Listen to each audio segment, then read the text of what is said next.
대제사장이라 칭하심을 받으셨느니라. 아멘. 히브리서 5장 1절부터 10절까지 본문입니다. 멜기세덱의 반차를 따른 대제사장, 멜기세덱의 반차를 따른 대제사장이라는 말씀의 제목입니다. 10절에 나와 있습니다. 10절 말씀 보시면 하나님께서 멜기세덱의 반차를 따른 대제사장이라 칭하심을 받으셨느니라. 자, 예수님께서 멜기세덱의 반차를 따른 대제사장이다, 이렇게 하나님께서 불러주셨다, 그렇게 인정해 주셨다라는 내용이죠. 제사장을 우리가 먼저 살펴볼 텐데요. 제사장이라고 하는 것은 원래 레위 지파 사람들이 감당했던 사역이었죠. 성전, 성막에서 예물과 제사를 관리하거나 감당했던 일들을 하는 사람들이 제사장입니다. 자, 이 일을 누가 하느냐? 레위 지파 사람들만 하게 되어 있습니다. 그 대표적인 사람이 바로 아론이었죠. 아론이 제사장을 맡고 또 그 제사장의 역할을 그의 자녀들로 하여금 감당케 했습니다. 따라서 이 레위 지파와 제사장의 사역을 감당하는 자들은 땅을 기업으로 받지 아니하고 하나님을 기업으로 받은 자들이었습니다. 근데 이제 특징이라고 하면 이 제사장의 역할을 어떻게 이어받느냐면 소위 말하는 이제 레위 지파의 후손들, 혈통을 따르고, 그러니까 아버지 했던 일을 가업을 그대로 물려받아서 한 일이 바로 이 제사장입니다. 그러므로 유대인들에게 있어서 혈통을 굉장히 중요하게 여기기 때문에 그 아버지가 했던 일 또는 아버지가 누구시냐가 그들의 구원의 증거이기 때문에 이 제사장 역할도 전통적으로 이제 레위 지파, 그 일을 감당해왔던 것이죠. 그런데 레위 지파 사람이 아닌데 제사장의 역할을 감당하고 더 나아가 대제사장의 역할을 감당하신 분이 있습니다. 그분이 바로 예수님이시다라는 거죠. 예수님은 그러면 아론의 후손이 아닌데, 솔직히 따지면 이제 유다 지파 소속에서 태어나신 분이긴 합니다만, 아론의 후손, 레위 지파 사람이 아닌데 어떻게 하나님의 일을 감당할 수 있었는가? 그는 멜기세덱의 반차를 따르는 분이시기 때문이다. 자, 이렇게 증거하고 있는 것이죠. 자, 멜기세덱은 우리가 이제 창세기에 보면 이제 아브라함에게 나타났던 그 살레망을 가리키는 말인데, 이 내용에 대해서는 7장이 조금 더 자세하게 설명하고 있습니다. 넘겨서서 7장 1절부터 3절까지만 우선 좀 보시면 멜기세덱이 어떤 사람인지, 무슨 일을 했던 사람인지를 소개하고 있습니다. 7장 1절부터 보시면 이 멜기세덱은 살렘 왕이요 지극히 높으신 하나님의 제사장이라. 여러 왕을 쳐서 죽이고 돌아오는 아브라함을 만나 복을 빈 자라. 아브라함이 모든 것의 10분의 1을 그에게 나누어 주니라. 그 이름을 해석하면 먼저는 의의 왕이요 그 다음은 살렘 왕이니 곧 평강의 왕이요 아버지도 없고 어머니도 없고 족보도 없고 시작한 날도 없고 생명의 끝도 없어 하나님의 아들과 닮아서 항상 제사장으로 있느니라. 자, 족보를 따르지 아니하고 하나님의 아들을 닮아서 제사장이 된 자다라고 이야기하고 있습니다. 자, 말라크, 그다음에 의라고 하는 짜데크라고 하는 의의 왕, 살렘 평강이라고 하는 그 말이 합쳐져서 이제 멜기세덱이라는 이름을 가졌는데, 그가 하나님의 제사장이 될 수 있었던 것은 그가 의와 평강으로 하나님의 형상을 닮은, 하나님의 제사장으로 있었기 때문이었습니다. 자, 이 분이 바로 그 반차를 따르는 제사장으로 우리 가운데 주고 있기 때문에 이들은 구약에 따르는 혈통을 따르는 그 아론의 후손들보다 영원의 역할을 감당하는 그 대제사장이시기 때문에 지금도 우리 가운데 역사하셔서 그가 우리를 충분히 도우실 수 있다, 이렇게 증거하고 있는 것이죠. 혈통을 따르는 제사장은 그 세대만 감당을 하게 됐어요. 그래서 그 세대가 죽게 되면 모든 것이 무효가 돼서 다시 해야 합니다. 자, 그래서 이 혈통적인 것이 매번 갱신해야 된단 말이죠. 그런데 그리스도 예수는 영원에 따르는 멜기세덱의 반차를 따르는 분이시기 때문에 그가 하시는 모든 일은 항상 제사장, 영원으로 우리 가운데 나타나고 있는 것입니다. 그러므로 구약에 따르는 그 직분이 이제 그리스도 예수에게 다 온전히 넘겨지고, 그는 혈통을 뛰어넘어서, 그러니까 율법을 뛰어넘어서, 그러니까 소위 말하는 영원과 진리를 뛰어넘는 진정한 대제사장의 역할을 하시는 분이시다. 그러므로 누구를 받아야 되느냐? 그리스도 예수를, 우리를 구원하실 그 큰 대제사장으로 받을 것을 우리 가운데 히브리 말씀으로 전해주고 있는 것입니다. 왜 이렇게 반복적으로 이 그리스도 예수를 받으라고 하냐면, 자꾸 사람들이 예수님을 인정하지 않고 받지 않고 있었기 때문이었죠. 우리가 지난 주일날 잠깐 살펴봤던 것처럼 소녀여 일어나라 라고 예수님이 말씀하셨는데, 소녀가 일어나는 것, 아이가 일어나는 건 얼마나 좋은 일입니까? 그런데 유대인들은 그걸 받지 않았어요. 왜 그랬죠? 예수님 뭐라고 하셨습니까? 달리다굼 이렇게 했단 말이죠. 그러니까 이게 아람어예요. 히브리 사람이라면 히브리 말로 사역을 해야 되는데, 또는 전통적인 유대 사람이 중요하게 여기는 그 정통성을 가지고 해야 되는데, 그는 소위 말하는 법조계나 의학에 따르면 그 한자를 해야 유식하고 전문 용어를 써야 유식한데, 예수님은 그런 전문적인 것, 전통적인 걸 쓰지 않고 사람들의 말로 아이야 일어나라 이렇게 말을 했으니까 이게 무슨 권위가 있느냐. 그래서 소녀가 일어난 그 사건 자체는 받지 않고 그가 사용했던 언어, 또 그 행동, 손을 잡아 일으키셨던 것. 율법에 따르면 부정한 자는 접촉하지 말라고 했는데 손을 잡아 이렇게 일으킨단 말이죠. 그러니까 그들이 생각했던 방식과 달랐기 때문에 유대인들은 예수를 그리스도로 받지 않았다라는 거죠. 그런데 히브리서 말씀을 통해서 그는 그런 형식과 절차와 사람에게 매여 있는 분이 아니라 멜기세덱의 반차를 따르는, 그것을 초월하여 우리를 도우시는 대제사장으로 우리 가운데 찾아오신 분이시다. 자, 이렇게 설명하고 있는 것입니다. 자, 멜기세덱의 반차를 따르는 영원한 대제사장, 그래서 예수를 우리 함께 붙잡고 나아갈 때 그 대제사장이 감당했던 사역이 우리에게 그대로 동일하게 이루어지게 될 줄 믿습니다. 제사장이 하는 역할은 오늘 본문에 보면 사람을 위하여 예물과 속죄하는 제사를 드리는 자라고 설명을 하죠. 1절에 대제사장마다 사람 가운데서 택한 자이므로 하나님께 속한 일에 사람을 위하여 예물과 속죄하는 제사를 드리게 하나니. 자, 제사장이 하는 일은 사람을 위하여 예물과 속죄하는 제사, 그러니까 거룩하게 만드는 일을 하는 것이 제사장의 역할이었습니다. 거룩하게 만들려고 하는 이유는 무엇이냐면, 거룩하지 않으면 하나님께 받으심이 되지 못한다는 거예요. 가인의 제사, 아벨의 제사 이런 것처럼 이 제사를 드리는 모양을 우리 가운데 보여주시는 것은, 우리도 그렇게 물질을 드리고 이렇게 드리라 이렇게 가르치는, 희생자, 소를 잡고 양을 잡으란 말이 아니라 소를 잡고 양을 잡는 의도가 무엇인지를 이해를 하라는 거예요.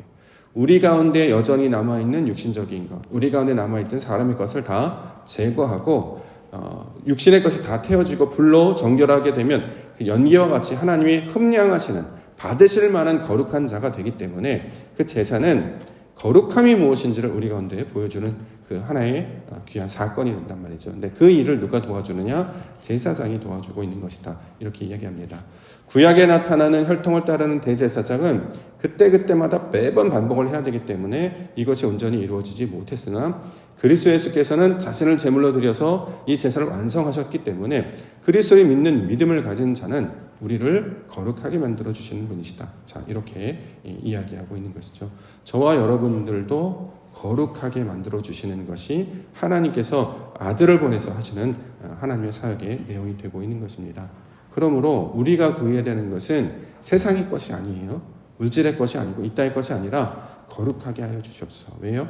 그래야 하나님을 만날 수 있기 때문에.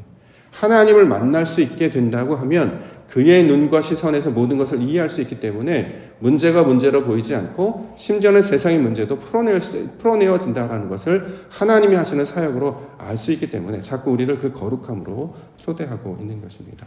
우리를 찾아오신 대제사장, 멜기세덱의 반차를 따르시는 그 대제사장 예수 그리스도를 믿고 바라시는, 그분을 의지하며 나아가시는 성도님들 되시기를 주의 이름으로 간절히 축원합니다. 자, 그가 하신 일 7절에 나와 있습니다. 7절, 그는 육체에 계실 때에 자기를 죽음에서 능히 구원하실 이에게 심한 통곡과 눈물로 간구와 소원을 올렸고 그의 경건하심으로 말미암아 들으심을 얻었느니라. 자, 대제사장으로 오신 그리스도 예수께서 무슨 일을 하셨냐면 하나님께 간구했다는 거잖아요. 손을 올려드렸다는 거잖아요.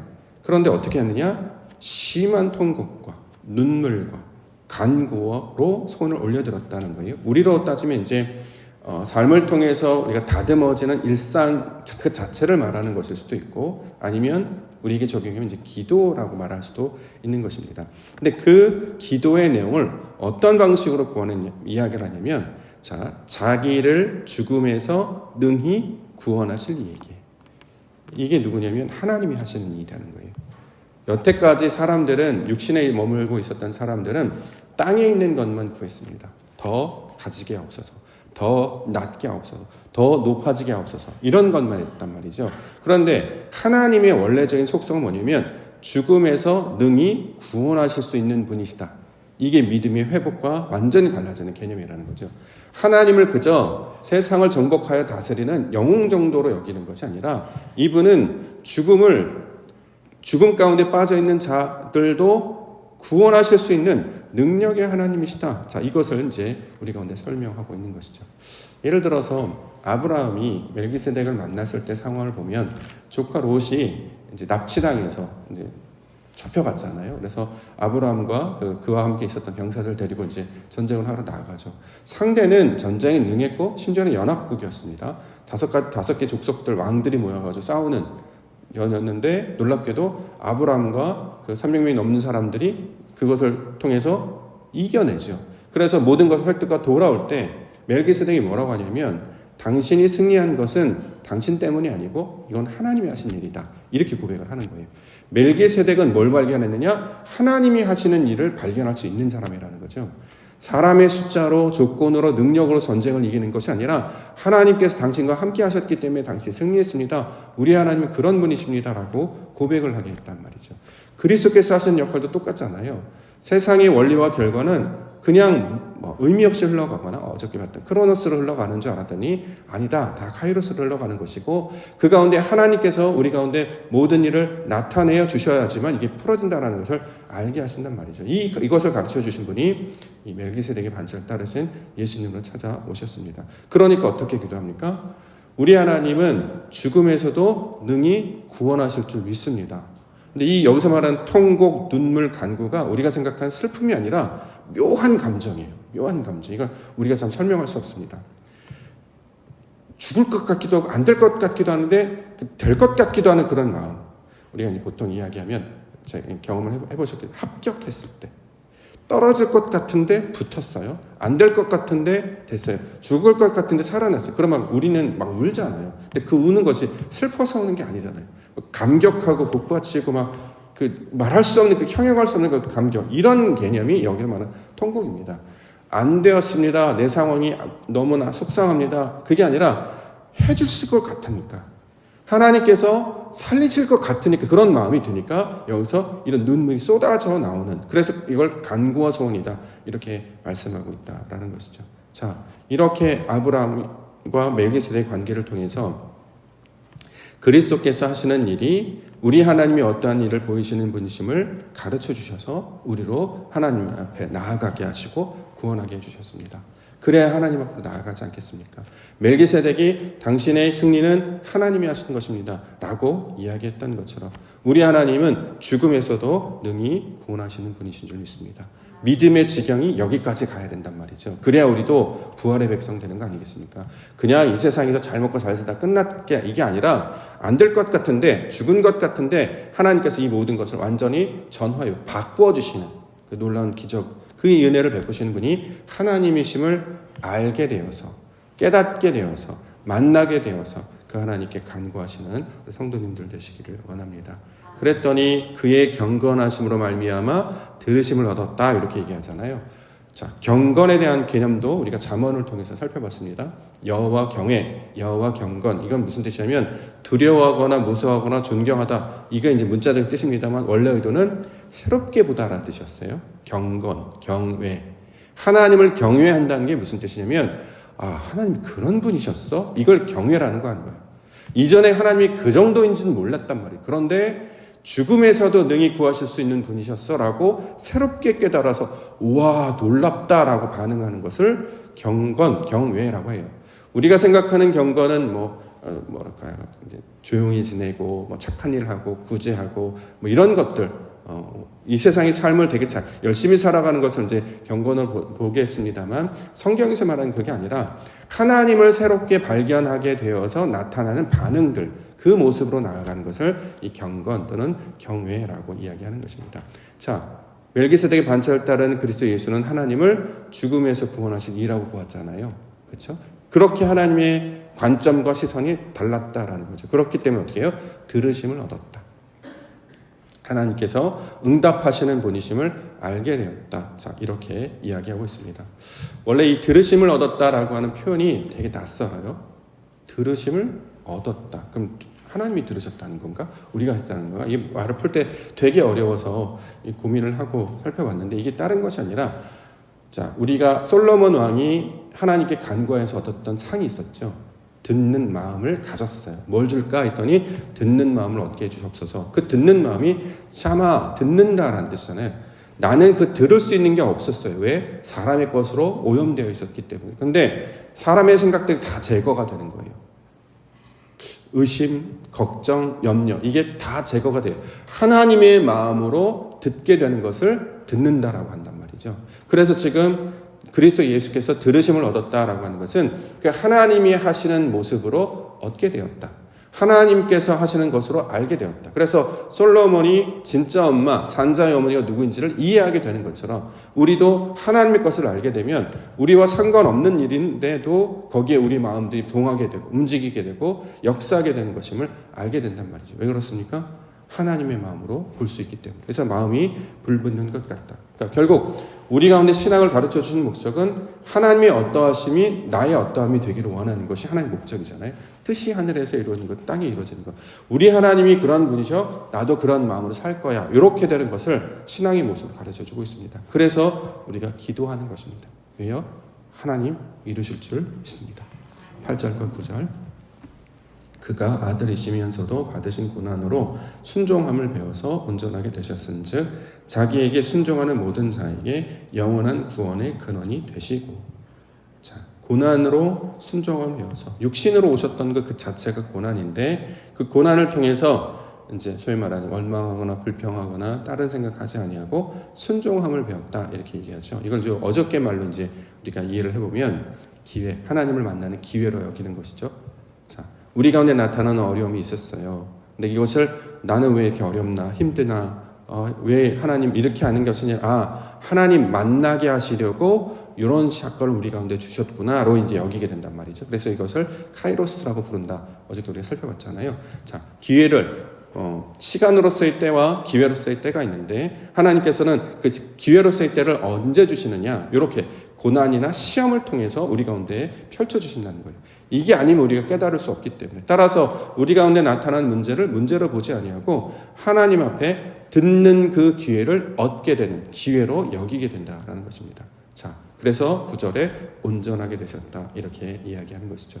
그때마다 힘든 일이 있을 때마다 어려운 일이 있을 때마다 예수님께서는 자기의 힘으로 감당하지 않으시고 아버지여 이렇게 늘 찾으셨고, 아버지가 원하시면 하실 수 있습니다. 아버지여 불쌍히 여겨 주옵소서. 아버지께서 이걸 원하시지 않습니까? 그래서 날 보내신 게 아닙니까? 하나님 응답하여 주시옵소서. 이렇게 간구하시면서 그 순종함이 무엇인지, 그 듣는 자가 된다는 것이 무엇인지를 보여주셨습니다. 그랬더니 그를 통해서 구원이 나타나게 되는 놀라운 기적과 영광을 우리로 목도하게 해주신다라는 것이죠. 아이가 살아나는 것뿐만 아니라 우리의 믿음도 동시에 회복될 줄 믿습니다. 모두가 연동되어 있다는 것처럼. 왜 그러느냐? 그 하나님의 하심을 따르는 자가 우리의 대제사장이 되시기 때문입니다. 한 번 하고 끝나는 게 아니에요. 한 번 응답해 줬으니 다음엔 없어. 다음에 또 한 번 잘했으니까 한 번 응답해 주고 다음에 응답을 받으면 다시 뭔가 잘해야 돼. 그게 아니라 영원으로 항상 믿음 안에서, 은혜 안에서, 사랑 안에서 우리와 늘 함께 계시고 그가 들으심으로 말미암아 고쳐주는 그 역사를 영원으로 우리를 구원해 주시겠다. 그 영혼의 대제사장인 그리스도 예수를 이 히브리서를 통해서 증거하고 있는 것입니다. 얼마나 큰 복음의 소식입니까? 이렇게까지인 줄 몰랐어요. 그런데 성경은 계속 그 한계를 뛰어넘어야 돼. 생각을 바꿔야 돼. 우리 하나님은 죽음에서 구원하실 분이야. 능히 구원하실 분이야. 그래서 어저께 말씀으로, 그러니까 어떻게 담대히 나가, 두려워하지 마, 염려하지 마, 걱정하지 마, 담대히 해. 왜? 하나님이 우리보다 더 그 아이를 사랑하셔. 하나님께서 더 그 아이를 구원하시기를 기뻐하셔. 이것을 우리로 알게 해주신단 말이죠. 그럼 우리는 뭘 발견하느냐? 와, 하나님이 바로 그러한 분이었구나. 너무 좋다. 하나님 너무 좋아요. 그래서 날마다 찬송하게 되고 예배하게 되는 것입니다. 저는 그 감격의 순간을 소망하기 시작했습니다. 여러분들도 기도하고 계신 줄 믿습니다. 일어날 것을 소망하고 함께 예배할 것을 소망하며 무엇이든지 우리 가운데 좋은 것 주시는 그 선하신 생명의 하나님이 놀라운 역사를 베풀어 주실 때에 우리 모든 성도님들 함께 목격하고 그를 찬양하게 하여 주시옵소서. 그 놀라운 일을 함께 소망하며 기도 가운데 나아가시는 성도님들 되시기를 주님의 이름으로 간절히 축원합니다. 기도하겠습니다.